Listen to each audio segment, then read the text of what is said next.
Movie के शुरू में हम एक कपल को देखते हैं जिसमें हस्बैंड का नाम मैक और वाइफ का नाम रिचल था। रिचल प्रेग्नेंट थी और ये दोनों अपना क्वालिटी टाइम स्पेंड करने के लिए कहीं जा रहे थे।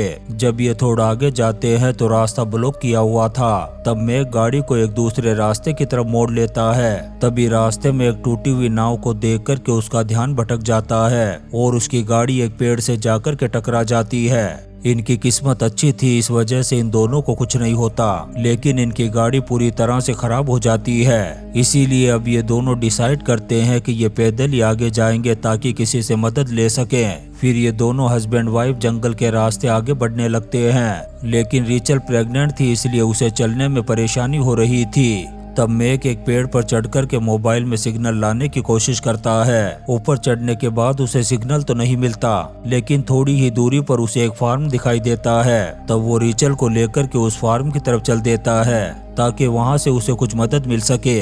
काफी देर चलने के बाद ये दोनों उस फार्म के पास पहुंचते हैं तो देखते हैं कि वहां पर एक बोर्ड लगा हुआ था जिस पर लिखा हुआ था कि ये जगह एक प्राइवेट प्रॉपर्टी है, इसलिए किसी को भी यहाँ पर आने की परमिशन नहीं है। उस वार्निंग को पढ़ने के बाद भी मैक रिचल को लेकर के उस फार्म के अंदर चला गया था क्योंकि रिचल की तबीयत बहुत ज्यादा खराब हो रही थी। तभी कुछ ही देर बाद बॉब नाम का एक आदमी गाड़ी लेकर के वहाँ पर आ जाता है। वो मैक के साथ बहुत ही ज्यादा बदतमीजी और गलत तरीके से बात करता है, लेकिन जब वो रिचल को प्रेग्नेंट देखता है तो उसके साथ नरमी से बात करता है और उससे पूछता है कि तुम्हारे पेट में जो बच्चा है वो लड़का है या लड़की। तब रिचल उसे कहती है कि मेरे पेट में जो बच्चा है वो एक लड़का है। बॉब का अचानक से बदला हुआ बिहेवियर मैक को बहुत ही अजीब लग रहा था, लेकिन उसके पास कोई दूसरा रास्ता भी नहीं था, इसलिए मजबूरी में वो रिचल को बॉब के साथ उसके घर लेकर के जाने लगता है। जब ये लोग बॉब के घर जा रहे थे तो रिचल को रास्ते में एक लड़की दिखाई देती है। जब वो मैक को उस लड़की को दिखाती है तो वहाँ पर कोई भी नहीं था। इसके बाद जब ये दोनों बॉब के घर पहुँचते हैं तो वहाँ पर बॉब की वाइफ एटलस और उसके दो बेटे डेविड और ल्यू इनका बहुत ही अच्छी तरीके से वेलकम करते हैं। इसके बाद एटलस मैक और रिचल को उनका रूम दिखाती है, साथ ही उन्हें बताती है कि कल सुबह तक मदद आ जाएगी।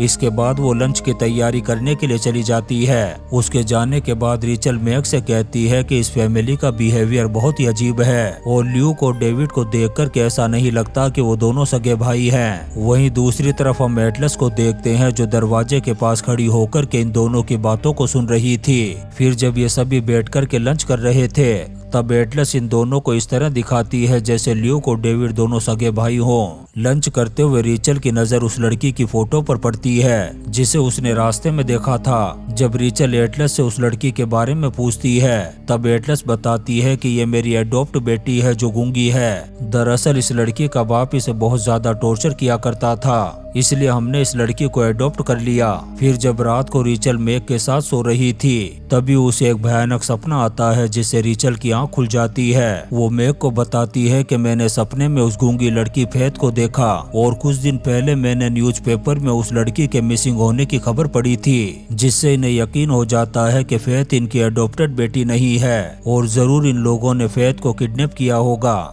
ये सोचकर के इन दोनों के इंडिकेटर लगने लगे थे और ये फौरन यहाँ से जाने का फैसला करते हैं। फिर जब ये दोनों जा रहे थे तभी बॉब आ जाता है, लेकिन वो इनको कुछ नहीं कहता। लेकिन जैसे ही ये दरवाजा खोल कर के बाहर निकलते हैं तभी ल्यूक और डेविड गन लेकर के सामने आ जाते हैं और इन पर हमला कर देते हैं, जिससे मैक और रिचल यहीं पर बेहोश हो गए थे। जब रिचल को होश आता है तो वो अपने आप को एक बेड से बंधा हुआ पाती है। इतने में ही उसे लेबर पेन शुरू हो गया था। यहाँ पर एटलस उसे बताती है कि मैंने तुम्हारे खाने में एक दवा मिला दी थी जिसकी वजह से तुम्हें टाइम से पहले ही डिलीवरी हो जाएगी। यहाँ पर हमें पता चलता है कि इस फैमिली को रिचल में कोई इंटरेस्ट नहीं है, बल्कि इन लोगों को तो उसका बच्चा चाहिए था। दरअसल ये एक साइको फैमिली है जो ऐसे ही प्रेग्नेंट लड़कियों को किडनैप करके उनका बच्चा छीन लिया करती थी। यहाँ पर हमें ये भी पता चलता है कि डेविड और ल्यूक इनके खुद के बेटे नहीं हैं। इन लोगों ने उन दोनों को भी उनकी माँ से ऐसे ही छीन लिया था और वो दोनों इनकी हर बात को मानते हैं। उधर हम ल्यूक और डेविड को देखते हैं जो मैक को दफनाने की तैयारी कर रहे थे। उन्हें जब मैक के पहने हुए कपड़े अच्छे लगते हैं तो वो उन्हें उतार लेते हैं। इसके बाद वो उसकी बॉडी को एक कॉफिन में डालते हैं, फिर एक लाइटर डाल करके उसे जमीन में दफना देते हैं। उधर हम रिचल को देखते हैं जो एक लड़की को जन्म देती है, जिसे देख कर के बॉब का दिमाग खराब हो गया था, क्योंकि रिचल ने बॉब को बताया था कि उसके पेट में जो बच्चा है वो एक लड़का है। इसके बाद एटलस ने रिचल से उस बच्ची को छीन लिया था, जिससे रिचल को बहुत बुरा लगता है। इसके बाद वो अपने आप को खोलने की कोशिश करती है। काफी देर कोशिश करने के बाद आखिरकार वो अपने आप को खोलने में कामयाब हो गई थी। इसके बाद वो एटलस के सर पर वार करती है और यहाँ से भागने लगती है, लेकिन वो यहाँ से जा पाती इससे पहले ही बॉब और उसके दोनों बेटे आ गए थे। वो रिचल को पकड़ लेते हैं और बाहर एक शेप में ले जाकर के बंद कर देते हैं, क्योंकि अब इन लोगों को रिचल की जरूरत नहीं थी। उन्होंने सिर्फ बच्चे को दूध पिलाने के लिए रिचल को जिंदा रखा हुआ था। बच्चे को जब भी भूख लगती ये लोग रिचल के पास उस बच्चे को ले जाकर के उसे दूध पिलाते थे। इन लोगों ने रिचल को एक जंजीर से भी बांध दिया था। बच्चे को जन्म देने की वजह से वो बहुत ज्यादा कमजोर हो चुकी थी, इस वजह से वो बेहोश हो जाती है। उधर हम मेग को देखते हैं जिसे होश आ गया था। तभी उसे पता चलता है कि वो एक कॉफिन में बंद है, जिसे जमीन के नीचे गड्ढा खोद करके दफनाया हुआ है। मेग उस कॉफिन से निकलने की बहुत कोशिश करता है और सुबह होते होते वो उस कॉफिन से बाहर आ गया था। इसके बाद वो बगैर कपड़ों के ही जंगल की तरफ भागता है। तभी उसे दो आदमी दिखाई देते हैं जो जंगल में घूमने के लिए आए थे। जब मेग उनके पास जाकर के अपने साथ हुए हादसे के बारे में बताता है, तब इन दोनों को लगने लगता है कि शायद ये आदमी कोई पागल है। इस वजह से ये लोग मेग की बात को ज्यादा सीरियस नहीं लेते।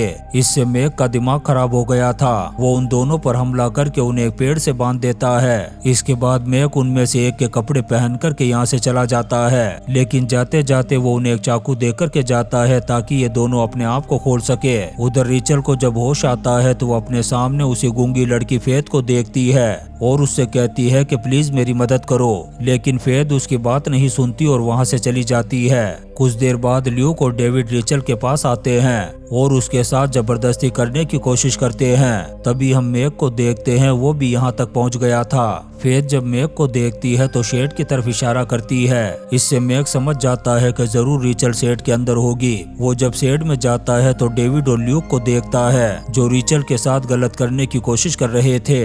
मेग उन पर टूट पड़ता है और चंद्रयान में बैठा करके दूसरी दुनिया में पहुंचा देता है। इसके बाद जब वो रिचल को लेकर के यहाँ से जा रहा था, तभी बॉब गन लेकर के उसके सामने आ जाता है। यहाँ पर जब वो अपने दोनों बेटों को मरा हुआ देखता है तो उसका दिमाग खराब हो गया था। इस वजह से वो मेग पर गोली चला देता है। मेग रिचल से कहता है कि तुम फौरन यहाँ से भाग जाओ, लेकिन मेग रिचल को अकेला छोड़ करके नहीं जाना चाहती थी। तभी बॉब रिचल के सर पर वार करके उसे बेहोश कर देता है। इसके बाद जब रिचल होश में आती है तो वो अपने आप को बंधा हुआ पाती है, जहाँ पर फेथ भी उसके सामने एक जंजीर से बंधी हुई थी। यहाँ पर ये दोनों मिलकर के दीवार तोड़ देते हैं और बाहर निकल जाते हैं। इसके बाद रिचल घर में जाती है और अपने बच्चे को ढूंढने लगती है। वहीं दूसरी तरफ एटलस और बॉब अपने मरे हुए बेटों को दफन कर रहे थे। एटलस बहुत ज्यादा दुखी थी, इसलिए वो घर जाने से मना कर देती है और बॉब अकेला ही घर की तरफ आने लगता है। उधर घर में रिचल को अपनी बेटी मिल जाती है, जिसे वो लेकर के भागने ही वाली थी। तभी यहाँ पर बॉब आ जाता है और रिचल पर गन पॉइंट कर देता है। तब रिचल झूठ बोलते हुए कहती है कि मैं तो अपनी बेटी को यहाँ पर दूध पिलाने के लिए आई हूँ। दूध पिलाने के बाद मैं यहाँ से वापस चली जाऊंगी। अब बॉब जैसे ही अपनी गन को नीचे करता है, तभी अचानक से रिचल एक चाकू निकालती है और उसके पेट पर स्टेप कर देती है, जिससे बॉब की जिंदगी का बल्ब यहीं पर फ्यूज हो गया था। इसके बाद रिचल बॉब का फोन लेती है और पुलिस को कॉल करती है, लेकिन वो पुलिस को यहाँ की लोकेशन नहीं बता पाती क्योंकि उसे इस जगह के बारे में कुछ पता नहीं था। दूसरी तरफ हम एटलस को देखते हैं जो घर वापस आ रही थी। तभी वो शेड के दरवाजे को खुला देखती है, जिससे समझ जाती है कि जरूर रिचल घर में होगी। इसी वजह से वो घर के अंदर जाने के बजाय गन लेकर के घर के चारों तरफ घूमने लगती है। उधर रिचल फेथ और अपनी बेटी को लेकर के घर से बाहर निकल चुकी थी। वो जल्दी से बॉब की गाड़ी में बैठती है और यहाँ से भागने की कोशिश करती है, लेकिन तभी उसे पता चलता है कि एटलस ने इस गाड़ी को खराब कर दिया था। इससे उसे गुस्सा आ गया था। अब वो गन लेकर के गाड़ी से बाहर निकलती है और एटलस को मारने के लिए जाती है। लेकिन रीचल ने इससे पहले कभी गन नहीं चलाई थी, इसलिए जब वो ट्रिगर दबाती है तो उसका निशाना चूक जाता है और एटलस को गोली नहीं लगती। लेकिन तभी एटलस रीचल के पैर में गोली मार करके उसे जख्मी कर देती है। फिर जब एटलस रीचल के पास पहुंचती है, घायल होने के बाद भी रीचल उस पर हमला कर देती है और उसके सर को एक पत्थर पर पटक करके उसे जान से मार देती है। इसके बाद रीचल फेथ और अपनी बेटी को लेकर के जंगल के रास्ते से जाने लगती है, लेकिन उसकी हालत इतनी खराब थी और वो इतनी कमजोर हो चुकी थी कि उससे बिल्कुल भी चला नहीं जा रहा था और वो चक्कर खा कर के वहीं पर गिर जाती है। तभी हम पुलिस की गाड़ियों को देखते हैं जो यहाँ तक पहुँच गई थी। पुलिस वाले रीचल को रेस्क्यू कर लेते हैं। फिर जब वो उसका ट्रीटमेंट कर रहे थे तभी रीचल एटलस को देखती है जो अभी भी जिंदा थी और यहाँ तक आ गई थी। यहाँ पर एटलस रीचल को मारने के लिए गोली चलाने की कोशिश करती है, लेकिन इससे पहले ही एक पुलिस ऑफिसर गोली मार करके एटलस का काम तमाम कर देता है। इसके बाद रीचल पुलिस ऑफिसर से फेथ के बारे में पूछती है, लेकिन फेथ तो यहाँ थी ही नहीं। दरअसल फेथ तो कब की मर चुकी थी। ये सिर्फ फेथ की आत्मा थी जो रीचल की मदद कर रही थी। और इसी सीन के साथ ये शानदार मूवी मैट्रियार्च खत्म हो जाती है। दोस्तों, हम आपके लिए ऐसी ही इंटरेस्टिंग मूवीज एक्सप्लेन करते रहेंगे, तो आप चैनल को सब्सक्राइब जरूर करें और लाइक और कमेंट्स भी करें। Thank you.